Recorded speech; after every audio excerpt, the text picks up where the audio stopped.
Sa mapagpalang umaga sa ating lahat, farmers.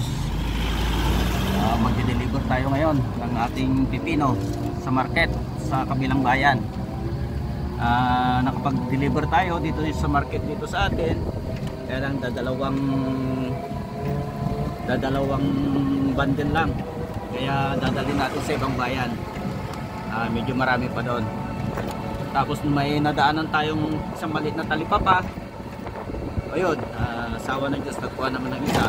Ngayon, kukunti pa yung kuha natin. May natutira pang 4 dyan sa likod. Dadalhin natin ngayon yan sa ibang palengke.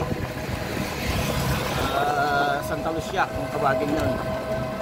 Doon tayo magbigay ng sa kanaling pagka nakapagbenta tayo.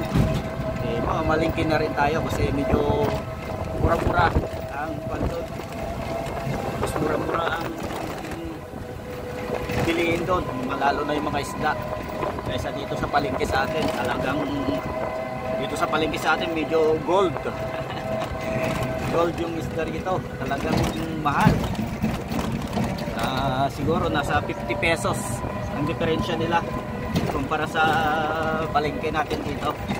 Kaya doon tayo sa palengke na ibang bayan tayo pupunta.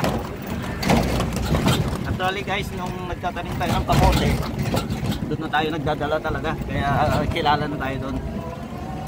Bagay, 4 lang naman na yan. Madali na lang siguro yan. Kung may awang Diyos, magbibinti natin yan kagad. Para may pambili. Yung may pamamalingki tayo mamaya para may stock tayo ng konti. Lagi tayo may isda dapat. Laging healthy.